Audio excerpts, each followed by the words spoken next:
The snow had been falling for 3 days straight when my son called and asked me to come spend Christmas at his place in Burlington. He hadn't asked me for anything in 14 months, not since the funeral, and the sound of his voice on the phone caught me somewhere I wasn't prepared for. I said yes before I even thought about it. Maybe that was my first mistake. My name is Wendell Crane. I'm 72 years old, retired from a 41-year career running a small commercial real estate firm outside Hartford. My wife Eleanor passed in October of the year before last, and since then I've been doing what most widowers do, which is move around an empty house touching things she touched and pretending I have a routine. I have a dog, a tired old beagle named Biscuit, and I have a daughter in Phoenix who calls every Sunday at 6, and I have a son. Had a son. I'm still figuring out the right tense. Marshall is my second child, my only boy, and he was always the one Eleanor worried about, not because he was cruel, but because he was soft in a way that made the world hard for him. He went to college twice and finished neither time.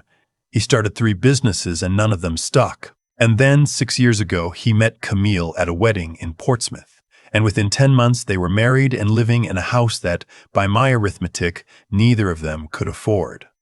I should say something about Camille right at the beginning because, by the end of this story, you'll understand why. She had a way of looking at you that made you feel measured. Not seen, measured. Like she was running the numbers in her head while she smiled. Eleanor noticed it the first weekend they came up to visit. She pulled me aside in the kitchen and said, "That girl is not in love with our son. She's in love with what she thinks he's going to inherit." I told her she was being unfair. I told her people show love in different ways. Eleanor just looked at me with that particular flat patience she had and said, "Wendell, you've never been able to see a snake until it bit you." She was right. She was right about almost everything, and I miss her every day. So when Marshall called the week before Christmas and said, "Dad, we want you here. We don't want you alone in that house again," I told myself my wife would have wanted me to go. I packed a bag. I put Biscuit in the boarding kennel even though it broke my heart. I drove 4 hours through Vermont snow with a tin of Eleanor's almond cookies on the passenger seat. The recipe she'd written in the same green ink she used for everything, and I pulled into the driveway of their big slate-gray house at 4:30 on December 23rd, and Marshall came out onto the porch in just a sweater and hugged me longer than he had in years. I want to remember it like that. I want to keep that part clean.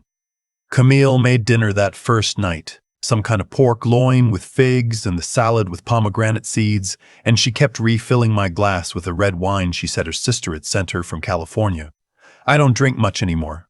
Eleanor and I used to share a glass on Sundays, and that was it, but Camille kept saying, "Oh, come on, Dad, it's Christmas." And Marshall would smile and look at his plate, and I drank more than I should have, and by 9 I was so tired I could barely climb the stairs to the guest room. The guest room was on the 2nd floor at the back of the house, looking out over the trees. Camille had laid out fresh towels and put a small dish of mince on the nightstand. There was a humidifier running. She had thought of everything, which is what I kept telling myself the next morning when my head felt like a wet sandbag and my hands wouldn't stop trembling. Hangover, I told myself. Old man drank too much wine. Marshall took me out to the hardware store on the morning of the 24th to pick up some odds and ends. He drove. He kept the radio low. We didn't talk much, which was always how it had been between us. But at one point, he reached over and squeezed my shoulder and said, "I'm glad you're here, Dad." And I almost cried right there in the truck. I want to put that on the record, too. He was still my boy in that moment.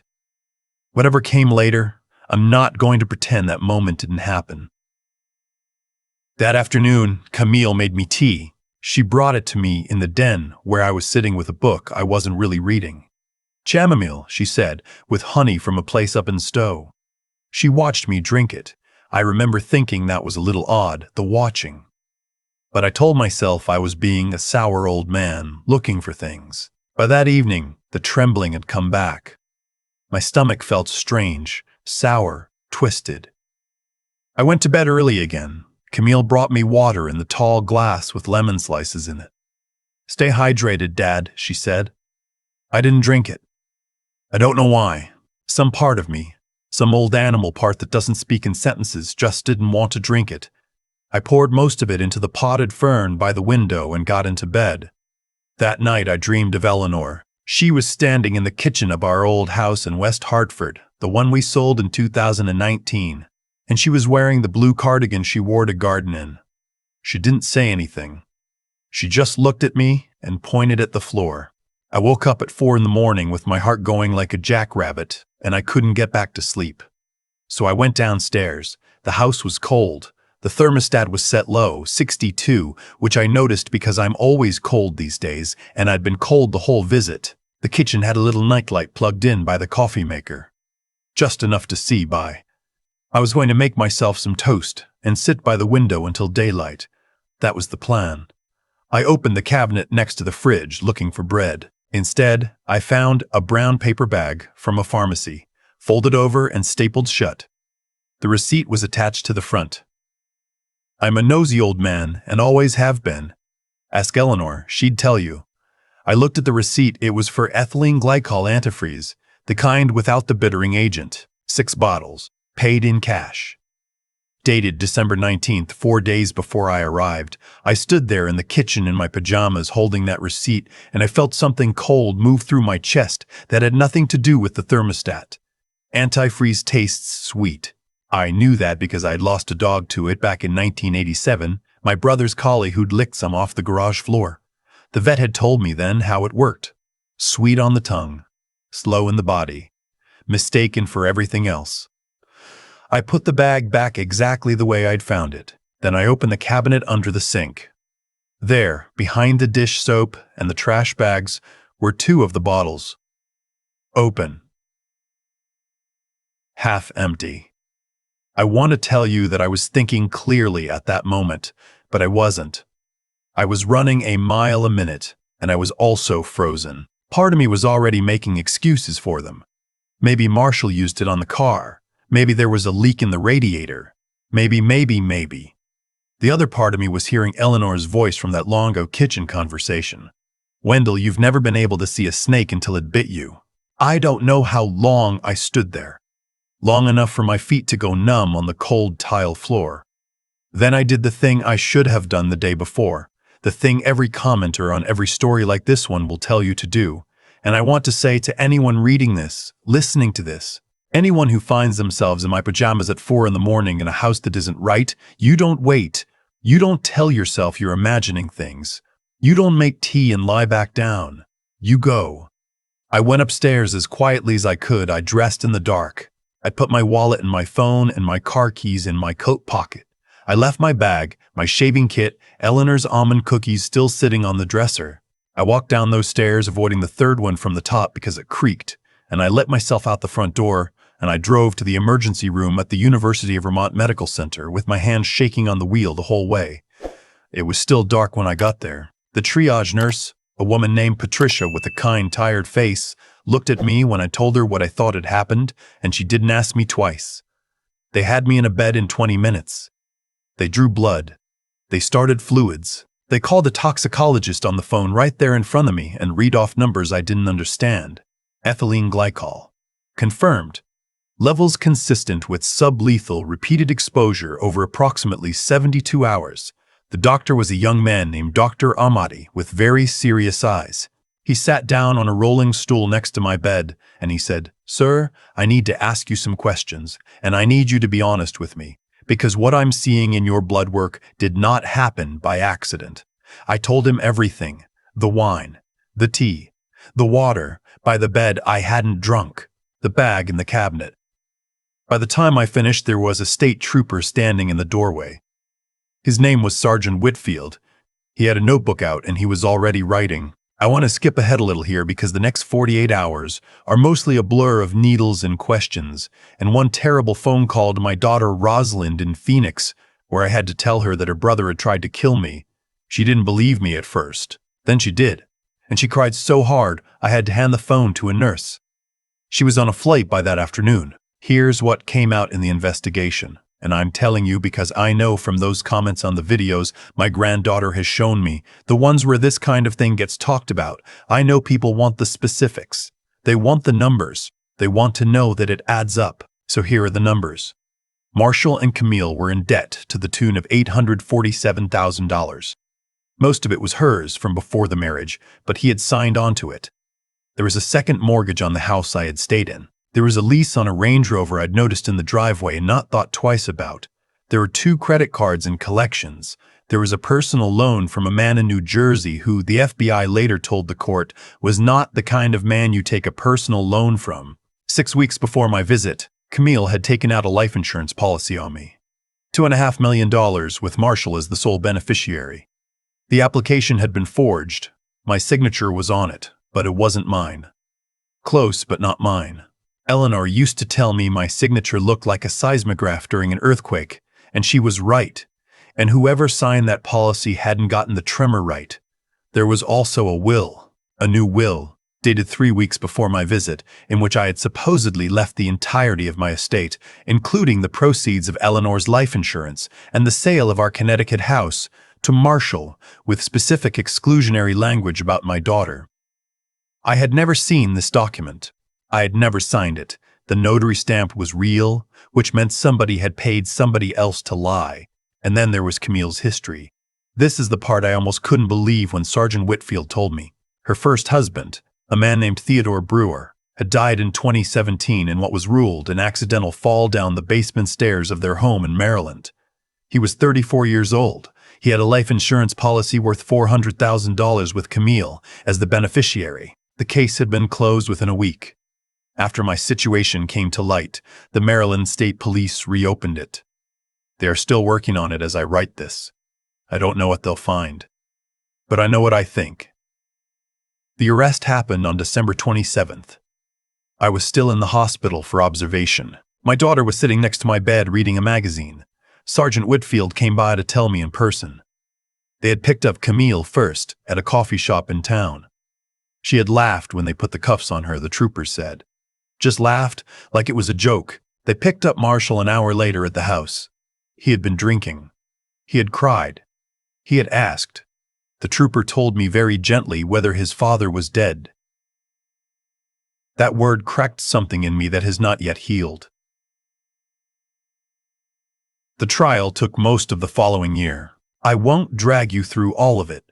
I'll tell you the parts that mattered. Marshall took a plea deal. He testified against Camille in exchange for a reduced sentence. He sat on that witness stand in a gray suit that didn't fit him anymore because he'd lost weight in jail, and he told the courtroom in a voice I barely recognized that the whole thing had been her idea, that she had researched the antifreeze, that she had bought it, that she had been the one to slip it into the wine, the tea, the water.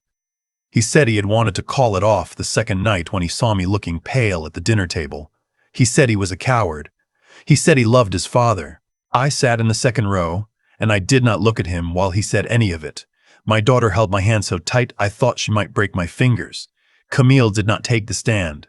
Her defense was that Marshall had pressured her, that she was the victim of a controlling marriage. The jury did not buy it. 43 minutes of deliberation. I've been told that's fast. The sentences came down on a Tuesday in October. Marshall, 26 years for conspiracy to commit murder, attempted murder, insurance fraud, and forgery. With this plea, he'll be eligible for parole at 61 years old. He'll be older than I am now when he gets out. If he gets out, Camille, life without the possibility of parole. The judge, a woman in her late 50s, with a voice like granite, looked at her over the top of her reading glasses and said, "You have demonstrated a willingness to extinguish human life for financial gain, and the people of the state of Vermont have no further interest in your liberty. I will remember that sentence until the day I die." The Maryland investigation into Theodore Brewer's death is ongoing. I don't know if they'll be able to charge her. I don't think it matters anymore, in the practical sense. She isn't going anywhere. But I think about that man's family sometimes. I think his mother is still alive. I hope someday she gets an answer. Now I want to tell you what came after, because if I just stopped here, this would be a story about a bad thing, and I am too old to leave you with just a bad thing, and I am too old to leave you with just a bad thing.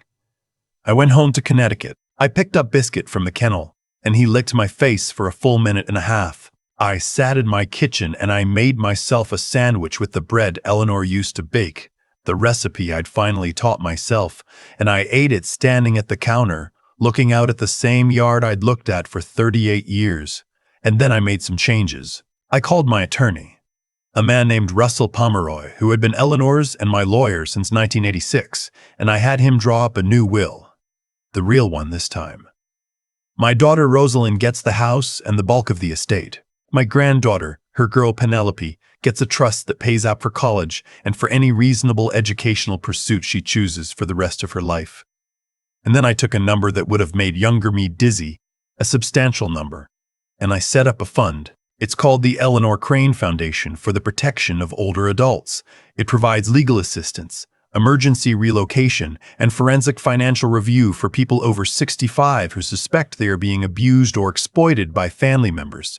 It is a small thing. It will not solve the problem. But there are things in motion now because of it that would not be in motion otherwise. We've helped, as of this writing, 114 people. The first was a woman in Maine whose nephew had been forging checks against her pension for 4 years. She wrote me a letter. I keep it in the drawer of Eleanor's old desk. I do not visit Marshall in prison. I want to be honest about that. I have not gone, and I do not know if I ever will. I write him a letter once a year on his birthday. I tell him about Biscuit, about the garden, about his sister's life. I do not tell him I forgive him because I haven't, not yet, and I don't believe in lying about forgiveness. He writes back sometimes. The letters are short. He signs them, your son. I read them once and put them in a box in the closet. Rosalind tells me I should let myself be angrier. My therapist, a kind woman named Dr. Iverson, whom I started seeing last spring, tells me I should let myself feel whatever I feel without ranking it. I am working on it. Old men are slow. I want to say something now to anyone who's listening to this and feels something I said hit close to home. Maybe you're a parent who's been writing checks to a grown child for too long and telling yourself it's love. Maybe you're a widower or a widow living alone in a house that's too big, and someone in your family has started showing up more than they used to and being kinder than they used to, and you're trying to convince yourself it's because they finally grew up. Maybe you felt strange after dinner at someone's house. Maybe your hands have been shaking. Maybe you've told yourself for the 3rd time this month that it must just be a hangover, must just be the flu, must just be the flu, must just be old age. I want you to listen to me. Trust the part of you that doesn't speak in sentences. Trust the cold thing that moves through your chest at 4 in the morning. Trust the dream where your wife points at the floor. You did not get to be 60, 70, 80 years old by being stupid. You got there by paying attention. Pay attention now. If something is wrong, leave. Get in your car. Drive to the hospital. Call the police from the parking lot of a gas station 3 towns over. Do not finish the meal. Do not be polite. Do not worry about being a burden or making a scene or being wrong. If you are wrong, you will laugh about it next week. If you are right, you will live. The other thing I want to say, and then I'll let you go, is about money. I spent 50 years of my life building something to leave behind. I thought that was the whole point. I thought a good father, a good husband, a good man was a man who provided. And I'm not going to tell you that's wrong because I don't think it is. But I am going to tell you that there's a version of providing that becomes a kind of poison all on its own. When you give a grown person too much for too long without ever asking them to stand on their own feet, you don't make them strong. You don't even make them grateful. You make them hungry. And eventually, that hunger turns and looks at you. Eleanor knew that. She used to tell me, she'd say, "Wendell, the kindest thing you can do for our son is stop catching him." I didn't listen. I caught him every time because catching him was easier than watching him fall, and I told myself that was love. It wasn't. It was fear. My fear, dressed up as love. And it cost me almost everything. I'm 72 years old. I have a beagle and a garden and a daughter who calls me on Sundays. I have a granddaughter who laughs, like my wife used to laugh, The same exact laugh. And every time I hear it, I think, all right, that's enough to stay for. I have a foundation with my wife's name on it, and a stack of letters from people who didn't know they had a person in their corner until they did. I have a freezer full of soup my neighbor brings me because she thinks I don't eat enough, which I don't. I have a phone number for Dr. Iverson that I'm allowed to call any time. I have, against every odd I can count, a life. A real one. A new one. The last thing in Eleanor's almond cookie tin, the one I left on the dresser in that house in Burlington and never went back for, was a folded piece of paper. I'd forgotten it was in there. She used to tuck notes into things all our lives. The state troopers found it when they cataloged the house for evidence, and Sergeant Whitfield mailed it to me 3 months later in a small padded envelope with a handwritten note of his own that said, "I thought you should have this back." It said, in her green ink, in her careful, slanted handwriting, "Wendell, please remember to drink water. You always forget. I love you." I keep it on the windowsill above the sink. I drink a glass of water every morning, standing right there looking at it. She always was right. I've had a lot of quiet mornings since all of this happened, and I've spent most of them trying to understand how a boy I taught to ride a bike on a driveway in West Hartford grew into a man who could sit across a dinner table from me and watch his wife pour something into my glass. I don't think I'll ever fully understand it, but I've come to believe that nothing in a person's life arrives out of nowhere. Marshall didn't wake up one morning a stranger. He became one slowly over years, in increments so small that none of us, especially me, knew to call them what they were. I caught him every time he stumbled. Every bad business idea, every missed rent payment, every car he wrecked. I told myself I was being a good father. Eleanor saw it differently, and she told me, and I didn't listen. And that is a thing I will carry. When you take away every consequence a person could face, you don't raise a son. You raise an appetite. And appetites, given enough time, will eat anything in front of them, including the hand that feeds them. I think a lot now about the difference between being decent and being soft. I was soft my whole life, and I called it kindness. But real kindness has a spine in it. Real kindness has a spine in it. Real kindness can let someone you love sit in the discomfort of their own choices and trust that the discomfort is the teacher. I didn't trust that. I cushioned everything, and in cushioning everything, I built a man who never had to learn that other people were real. If there's anything I'd want a younger man or woman to take from what happened to me, it's this. Be honest with the people you love most of all. Honesty is harder than money. It costs more and it lasts longer. The check is the easy part. Sitting down with your grown son and telling him the truth about what you see in him, that's the hard part. I should have done it 20 years ago. I might still have a son if I had. The other thing I'd say is, don't ever be too old or too tired or too polite to listen to that voice in your gut. Mine woke me up at 4 a.m. It didn't speak in sentences. It just pointed, the way Eleanor pointed in the dream, and said, "Look." I almost didn't look. I almost rolled over and went back to sleep. And if I had, I would not be here writing this. I'm 72. I'm starting over, which is a strange thing to say at my age, but it's true. I have a beagle and a garden and a foundation with my wife's name on it. And I have a daughter who calls me on Sundays. That's a life. It isn't the one I planned.